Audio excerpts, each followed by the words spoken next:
If someone asked me what Fling is about in one sentence, I'd probably say this. It's about sacrificing your own identity just to feel wanted.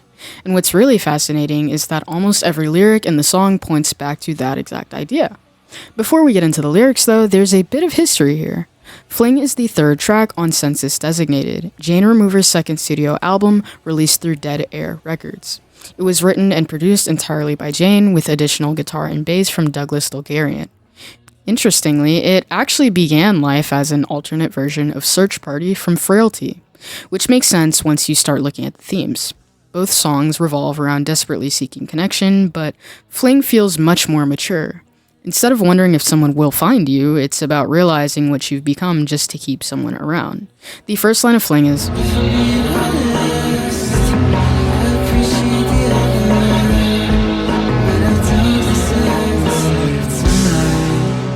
if I'm being honest, starting with this phrase implies that what follows is something Jane has been avoiding admitting. It creates the feeling that she's dropping the mask for a second and saying, I've been pretending I'm okay, but here's the truth. I appreciate the offer means she's not rejecting the other person's kindness. In fact, she's acknowledging it and expressing gratitude. The problem isn't that she doesn't want comfort, it's that she doesn't believe she's worthy of accepting it, which we see in But I Don't Deserve the Sleep Tonight. There's a difference between saying leave me alone and thank you, but I shouldn't. The second feels much more like shame than anger.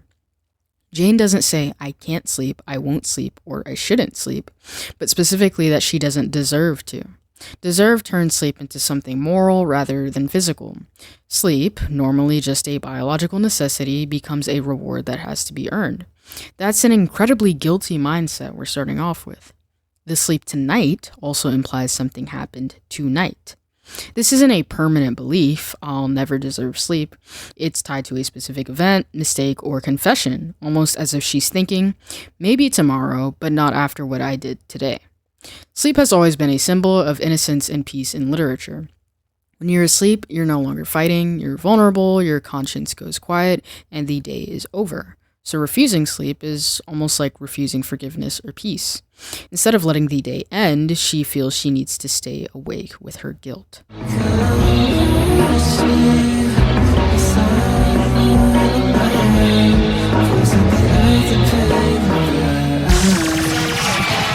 Come watch me be someone I'm not. This could be a line referring to gender dysphoria and the imposter syndrome a lot of transgender people experience.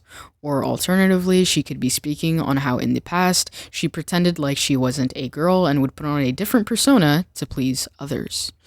The lyric could also be tied to another lyric on Contingency Song. I'm afraid I only changed myself because you're not into the original. Identity crisis is a very common motif on the album that pops up on several songs. My first interpretation for this line is that Jane is saying she ruins everything she touches. This is probably the strongest interpretation I have of this. Poison spreads. Once it's introduced, it contaminates everything around it.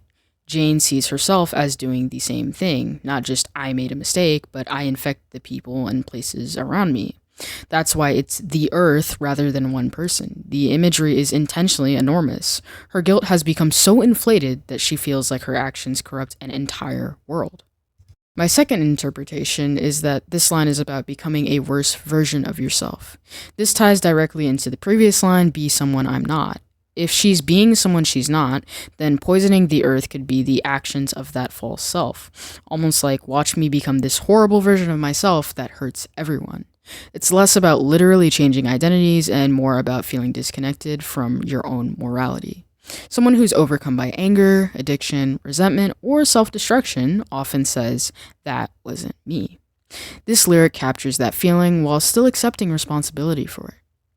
My third interpretation is that this is self-loathing exaggeration. The language is almost apocalyptic. Nobody literally poisons the earth, but that's what makes it effective. People overwhelmed by shame often think in absolutes. Everything is my fault. I ruin everyone's life. I'm toxic. Poison the earth is that internal voice taken to its extreme.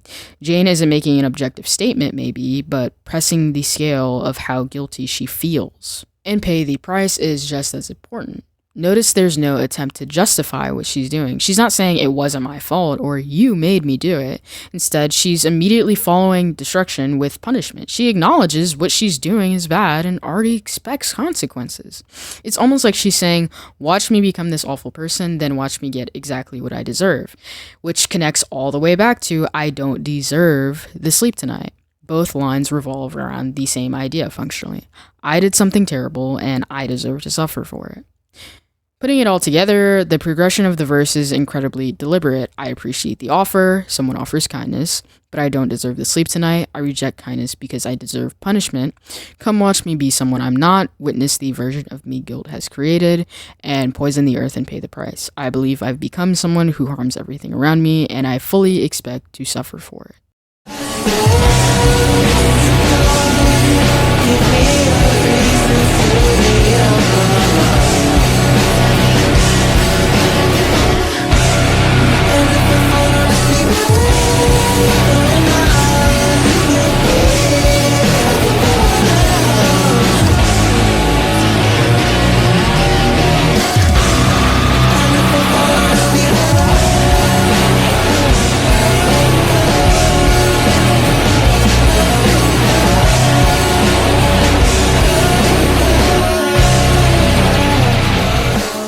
I swear to God, give me a reason to be out my mind, makes the plea feel desperate, almost like an oath or prayer, and then give me a reason to be out my mind.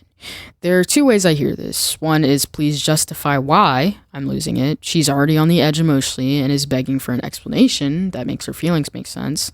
And then there's give me a reason to finally snap. As if she's saying she's barely holding herself together and one more push would let everything collapse.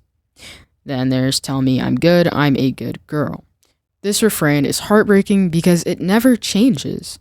Throughout the song, the speaker keeps coming back to the same need. Not tell me you love me, tell me I'm right, tell me it'll be okay, just tell me I'm good. That suggests the conflict isn't really about another person, it's about their own self-worth, or if this is Jane, her self-worth.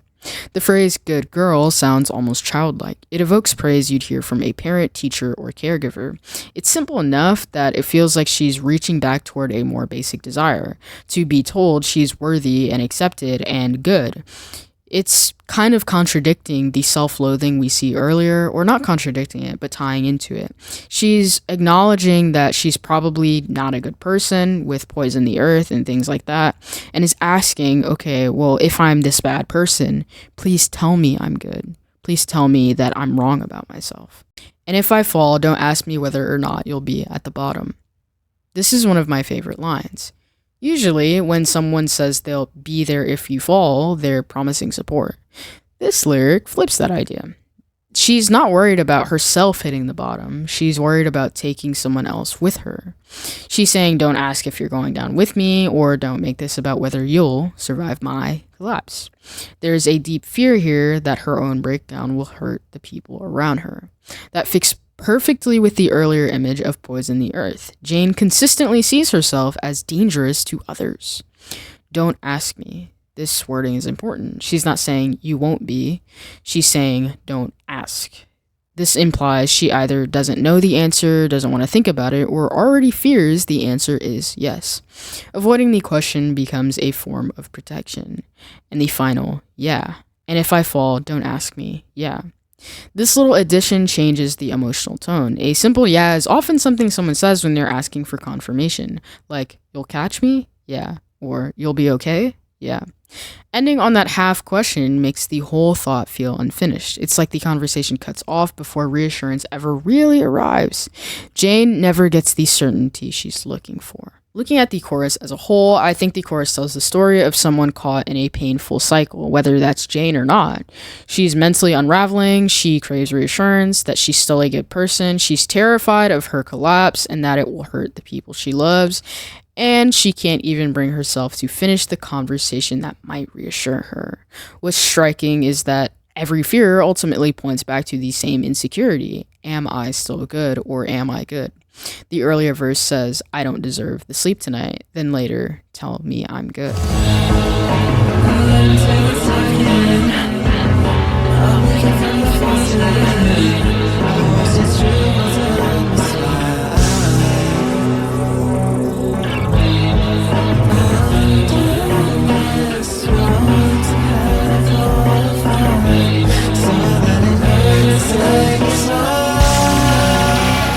I let him do the talking. This immediately establishes an imbalance.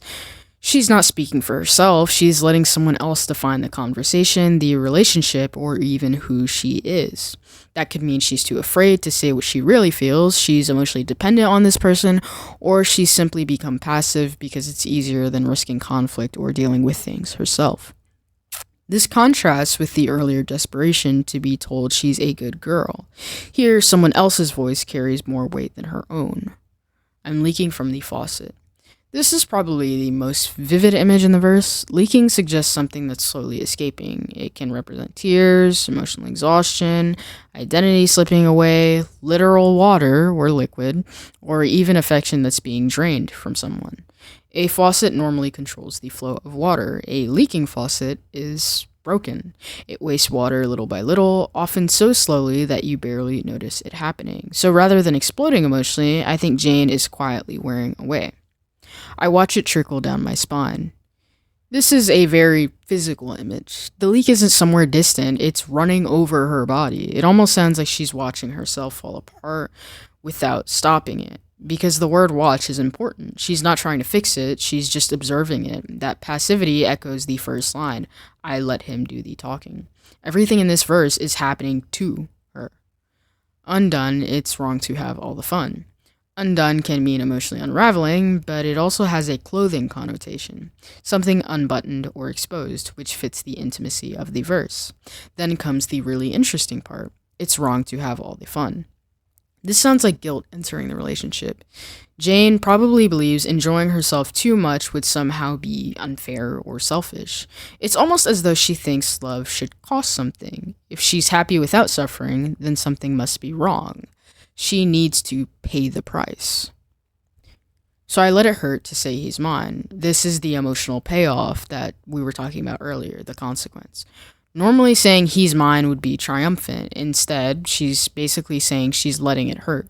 That wording implies the pain isn't unavoidable. It's something that she allows. Why? Because it follows it's wrong to have all the fun. The logic becomes if love feels good, then I need to suffer to balance it out, and Jane already believes she needs to suffer anyway. It's almost like she believes pain is the price of intimacy or comes alongside it.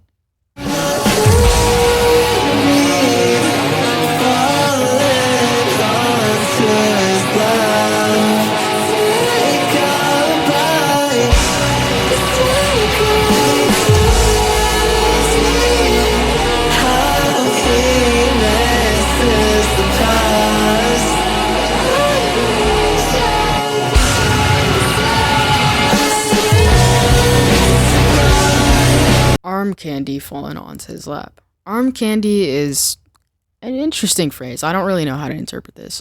It probably refers to someone who's valued more as an attractive accessory than as a person. Instead of saying, I'm his girlfriend or I'm beside him, Jane calls herself arm candy. Like something decorative. Like kind of like what a trophy wife is, if you know what that is.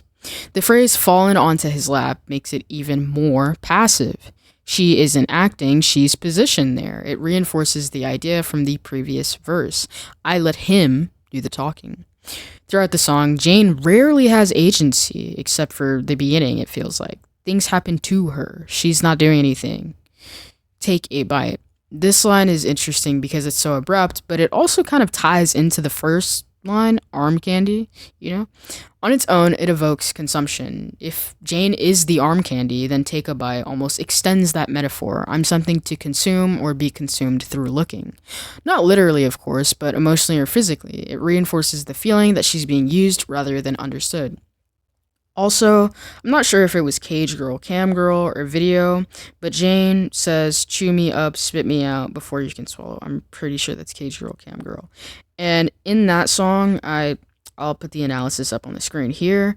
Throughout the majority of that song, eating is used as a metaphor for digesting love. So if we're saying that this song, Fling, shares that same theme, then maybe take a bite means he's trying to digest her love. But because this is so passive, maybe she's just letting it happen. Maybe he's taking a bite and she doesn't know how to feel about it. She's not really, doing it herself. Arm candy fallen onto his lap. And she's not really openly giving him her affection. She's just there, but he's still taking a bite. He's still consuming her or her love to soak all the pain. Soak suggests trying to absorb or numb pain rather than resolve it. Whatever comes next is supposed to be a temporary relief. But then we see he tells me how he misses the past. This completely changes the emotional dynamic. Instead of comforting her, he's reminiscing about something or someone before her. He's emotionally elsewhere. Whether he's talking about an ex, his old life, or a happier time isn't specified, but what matters is that his attention isn't fully present in the relationship. Well, I wish I could say the same. This is the most revealing line. There are a couple of ways to read this, though. My first reading is that she doesn't miss the past because the present is the only thing she has. He's longing for what came before, but she can't relate. Maybe her past wasn't something worth missing, which would tie into, a lot of themes in Census Designated, or maybe she's become so emotionally invested in him that she only lives in the present. It's a sad imbalance. He's looking backward, and she's just arm candy to him, and she's looking only at him.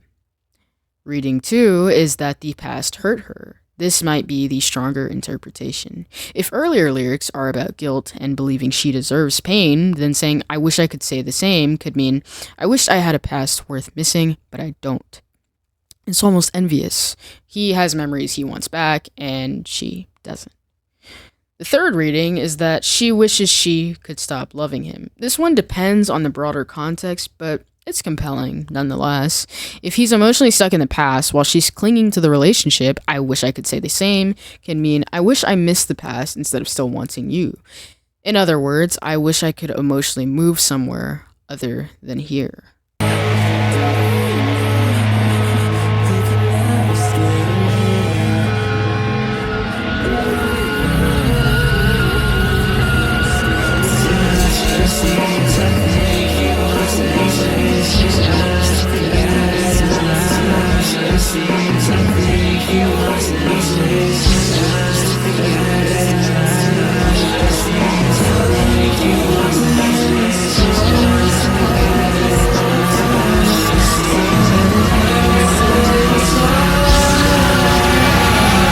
This kind of reminds me of Lips, the whole you can never scare me and take a step back, boy, I'm so afraid that we see in Lips. And I know you can never scare me, and I know you can never scare me. On the surface sounds confident. You can't scare me. But because it's repeated over and over, it sounds like someone trying to convince themselves. When I was younger, I used to be afraid of dogs. I love dogs now, but back then, my mom told me, she'd never taught me to do this before, but when I wanted to pet a dog, but I was scared, I would always go, I'm not scared, I'm not scared, I'm not scared, I'm not scared. And then I would pet the dog. Doing this would sort of reinforce the idea that I wasn't scared, but I obviously was. Think about how people say things like, I'm fine, or seriously, I'm fine.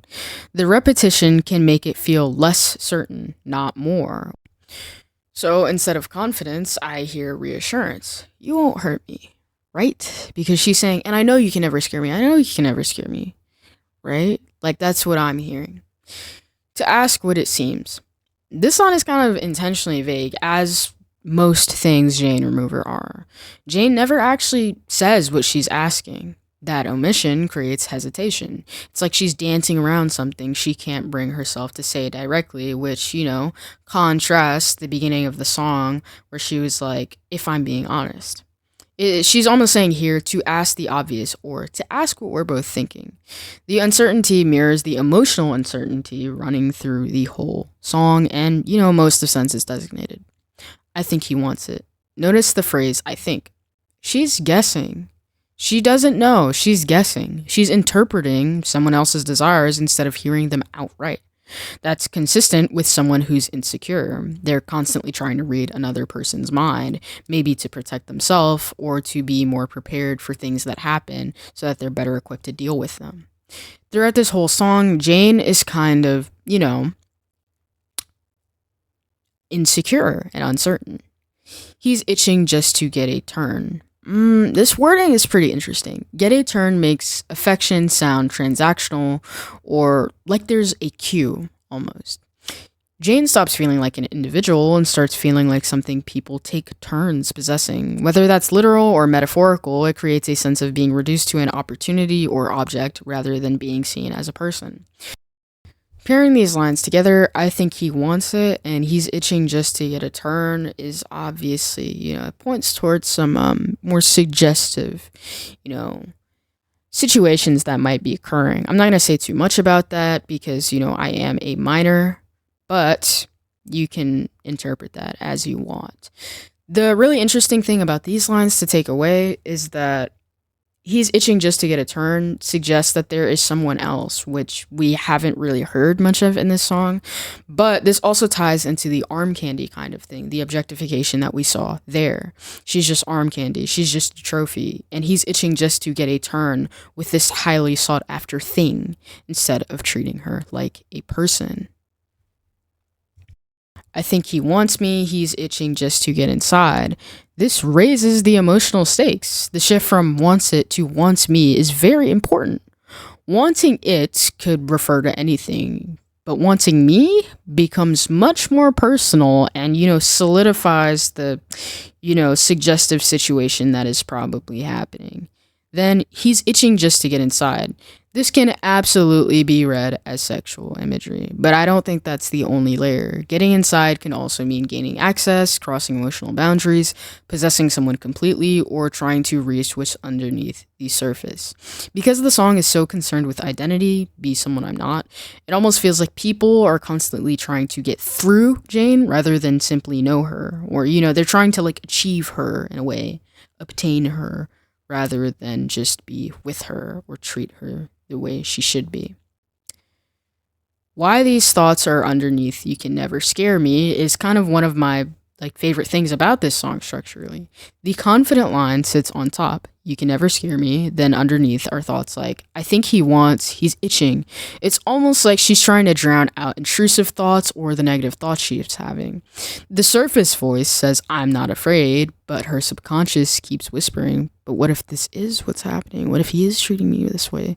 Because he probably is. Because, most of the men in Census designated, whether literal or hypothetical or, personifications of other things, are often negative.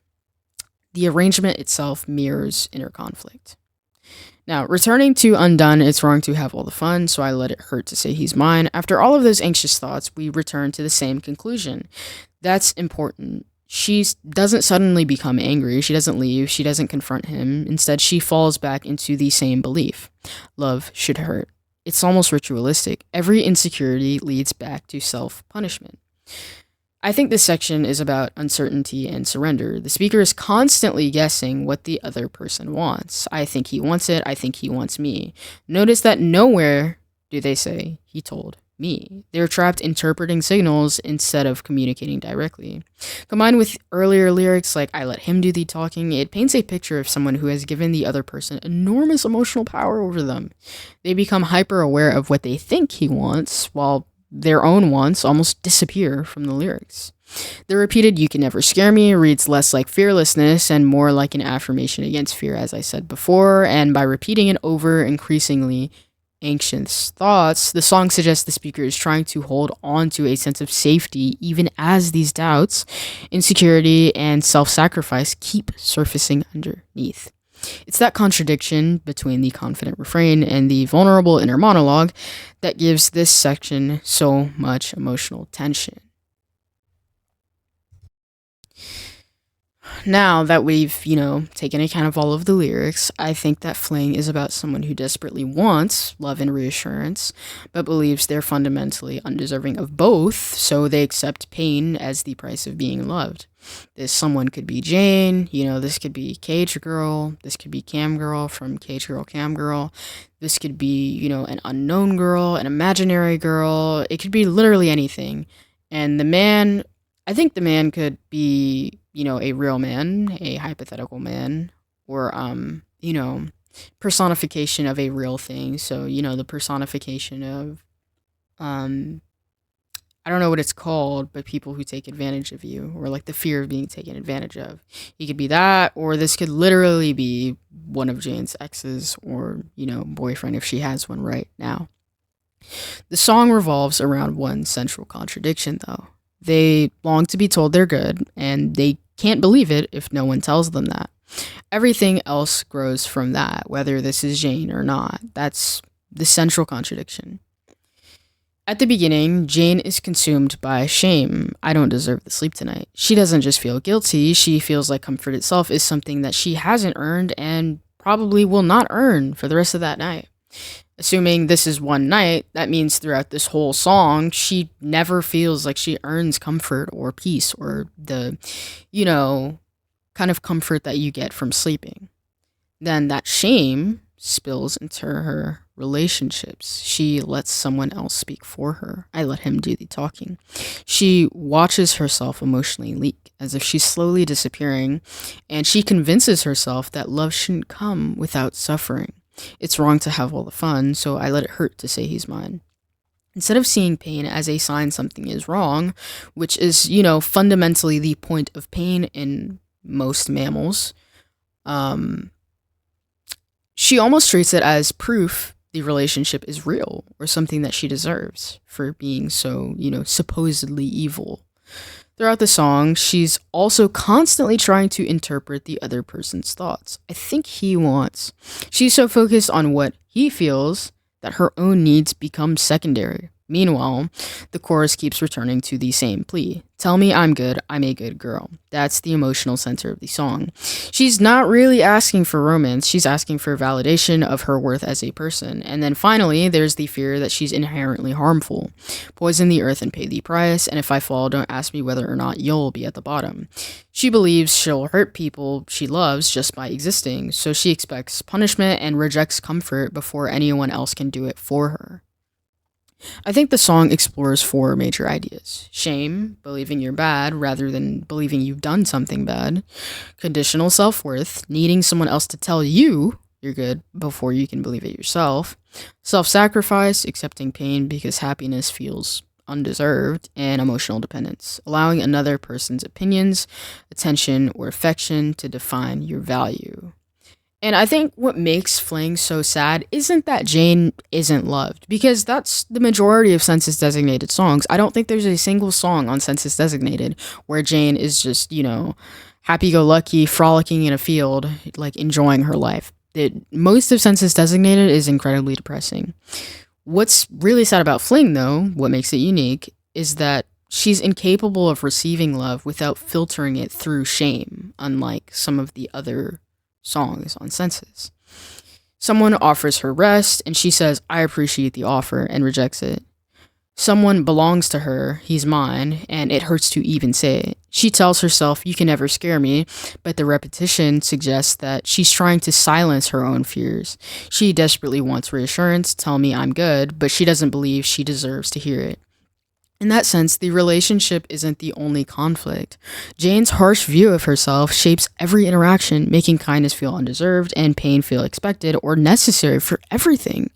Fling becomes less about one specific romance and more about what it feels like to carry shame into every part of your life, always hoping someone can convince you that you're worthy while fearing they're wrong to do so, because you're not.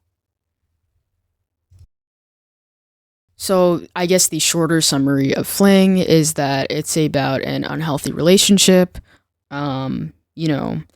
self-loathing, hating yourself, not believing you deserve anything, believing you deserve punishment, and overall disliking your life and being used and manipulated and seen as an object in the relationship that you do have to make you feel better. And even when that relationship does try to make you feel better, even when you try to get comfort from that relationship, you don't believe you deserve it. So you're stuck in this loop of, I don't like myself. Oh, I'm in this relationship. I get objectified in this relationship. Oh, he's trying to cheer me up. Oh, I don't want him to cheer me up because I don't like myself. So I deserve this. And then you just keep doing that and keep doing that and keep doing that. So this really isn't a fling. Maybe the real fling is how good she feels about herself, how good Jane feels about herself.